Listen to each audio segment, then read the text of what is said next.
इस वीडियो में महान योगी परमहंस योगानंद जी की महान शिष्या ज्ञान माता की अद्भुत साधना के बारे में बताया गया है।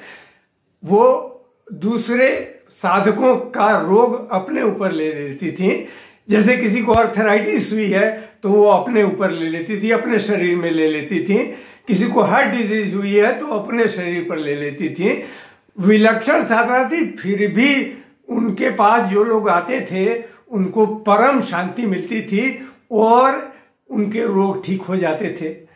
तो ऐसी अद्भुत साधना वाली ज्ञान माता, जिनके बारे में ये पुस्तक है गॉड अलोन, वहां से मैंने ये प्रसंग लिया है। अद्भुत है, बहुत ही रोचक वीडियो है। नमस्कार, मैं हूं विनय बिहारी सिंह। मेरे YouTube channel tea break with Vinay Bihari Singh पर आपका बहुत बहुत स्वागत है। आइए इस दिलचस्प घटना के बारे में जानते हैं और तनाव मुक्त जीवन जीने के उपाय बताए हैं ज्ञान माता ने, उसकी भी चर्चा करेंगे। आइए इस प्रसंग को डिटेल में जानते हैं। अब आपके मन में प्रश्न उठ रहा होगा कि आखिर ज्ञान माता दूसरे साधकों का रोग अपने ऊपर क्यों लेती थी। तो इसका ये उत्तर है कि वो चाहती थी कि साधक रोग मुक्त होकर अच्छी तरह साधना कर सकें, गहरी साधना कर सकें।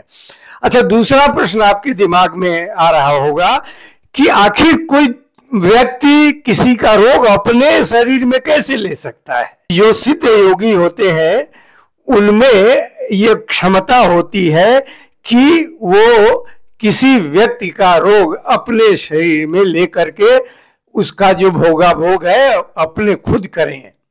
ये एक योगिक टेक्निक रहती है, वो उसके सिद्ध होते हैं। एक बार की घटना है कि ज्ञान माता को गंभीर हार्ट अटैक आया और हार्ट अटैक के बाद शरीर में कई तरह की दिक्कतें शुरू हो गई। वो बहुत ही कमजोर और परेशान रहने लगी। तो उन्होंने अपने गुरु परमहंस योगानंद जी को प्रार्थना की, लेकिन मुश्किल ये था कि अमेरिका में ज्ञान माता सिएटल में थी और उनके गुरु परमहंस योगानंद जी न्यूयॉर्क में थे, बहुत दूर थे। तब भी उन्होंने, ज्ञान माता ने गहरी प्रार्थना की कि हे गुरुदेव, मेरी स्थिति को देखिए और मुझे कुछ राहत दीजिए, मेरे स्वास्थ्य को ठीक कर दीजिए।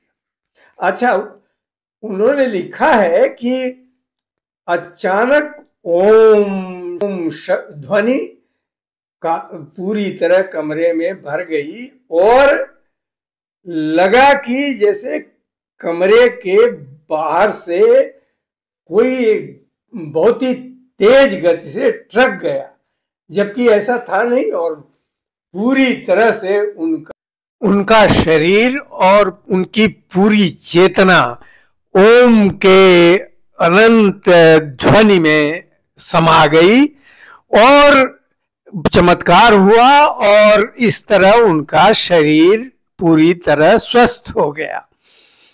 अच्छा, ज्ञान माता इतने रोगों से पीड़ित थी, कोई रोग बाकी नहीं था जो दूसरे का रोग वो लेते लेते लेते लेते, मतलब साधकों का जो उनके जो आश्रम में परमहंस योगानंद जी के आश्रम में पीड़ित होकर आते थे, उनके रोग लेते लेते इतना पीड़ित थी, फिर भी थी, घूमती थी किसी का सहारा लेकर ही, और गुरु परमहंस योगानंद जी की समाधि कविता का पढ़वा कर किसी से कविता को सुनती थी। अच्छा, उन्होंने जीवन के बारे में क्या कहा है। उन्होंने परमहंस योगानंद जी की एक और महान शिष्या दया माता को उन्होंने लिखा है कि 4 बातें अपने जीवन में हमेशा याद रखनी चाहिए।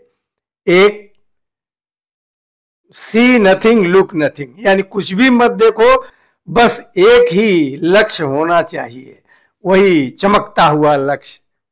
चमकते लक्ष्य का अर्थ है ईश्वर पर केंद्रित होना चाहिए, हमारी पूरी चेतना, पूरा ध्यान ईश्वर पर होना चाहिए। दूसरा, उन्होंने कहा कि हमारे जीवन में जो घटनाएं होती हैं, जो घटनाएं घटती हैं, उसका उतना महत्व नहीं है, लेकिन उसके बाद हम क्या बन जाते हैं उसका महत्व है।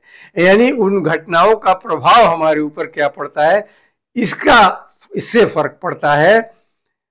और तीसरा, हर दिन जो कुछ भी हमारे साथ होता है उसको ईश्वर से आया हुआ समझें। और चौथा है, रात को सोते समय सब कुछ जो कुछ भी अच्छा बुरा हुआ है भगवान को सौंप करके निश्चिंत होकर सो जाएं। तो ये 4 सूत्र उन्होंने दिए थे जो हमारे लिए भी उतने ही महत्वपूर्ण हैं जितने कि दया माता के लिए है। और ध्यान के बारे में उन्होंने एक बात कहा है कि आप समझते हैं कि आंख बंद करके तुरंत ध्यान गहराई में ध्यान डूब जाएंगे, ध्यान की गहराई में, तो ऐसा संभव नहीं है। खुद ज्ञान माता को भी कोशिश करनी पड़ती थी और तब जाकर के गहरे ध्यान में उतरती थी। उन्होंने एक उदाहरण दिया है, कहा है कि जैसे किनारे पर रखी नाव को पानी में धकेल करके ले जाते हैं तो जितना परिश्रम लगता है, और पानी में जाते ही नाव एकदम स्मूथ चलने लगती है, आराम चलने लगती है। लेकिन मिट्टी से जो किनारे से उसको जब पानी में धकेलते हैं तो कितना कष्ट होता है।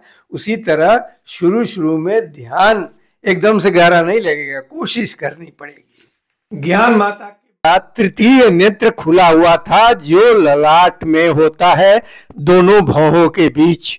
तो वो जब चाहे उस तृतीय नेत्र के माध्यम से देख सकती थी।